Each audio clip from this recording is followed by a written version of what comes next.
Good morning, everybody. What do you think of when you hear the words the Wild, Wild West? Well, maybe you think of Buffalo Bill, who had a Wild West show. And it was on this date, April 24, in 1885, that he hired Annie Oakley, who was a crack shot.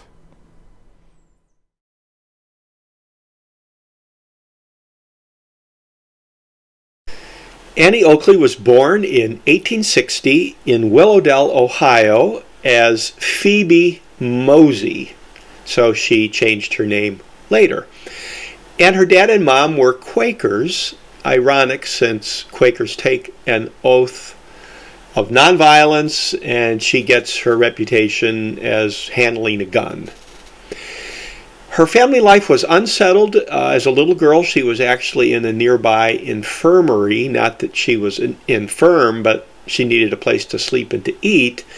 So early on, she became a trapper and a hunter to provide food for her family. And the story is, as a 7-year-old, she took her first shot with a rifle, and that was at a squirrel. And I think she hit it. So in the decades after the Civil War, it was not uncommon to see traveling circuses or other forms of entertainment.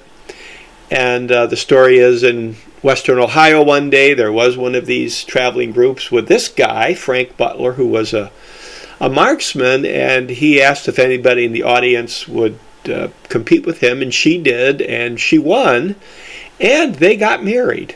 And they moved to Cincinnati, lived there for a while, and there's a neighborhood in Cincinnati called Oakley, and that's where they think her last name came from. So here's Buffalo Bill.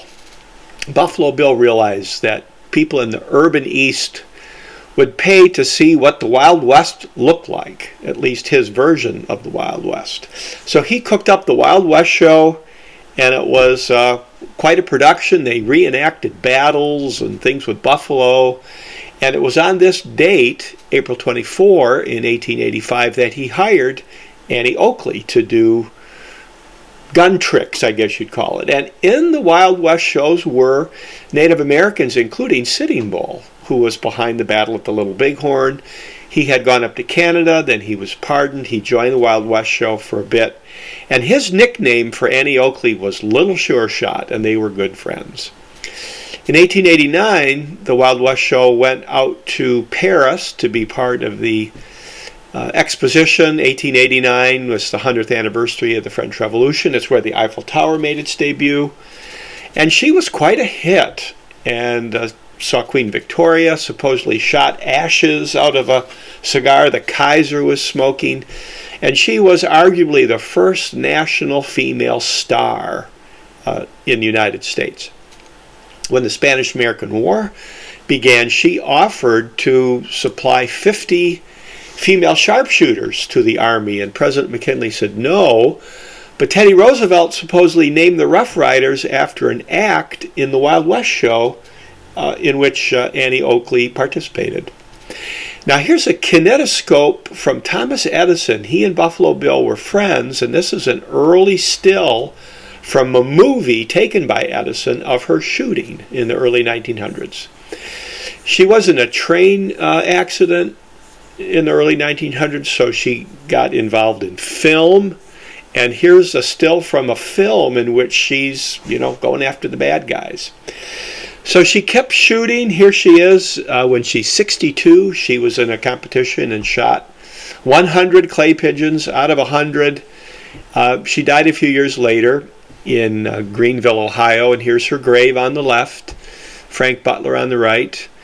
And there are a couple houses here and there that she was part of that are on the National Register.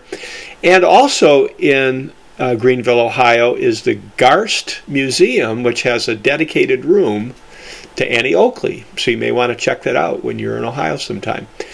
So in 1946, Irving Berlin had a musical, Annie Get Your Gun. It became a movie in 1950. It's a real hit about her.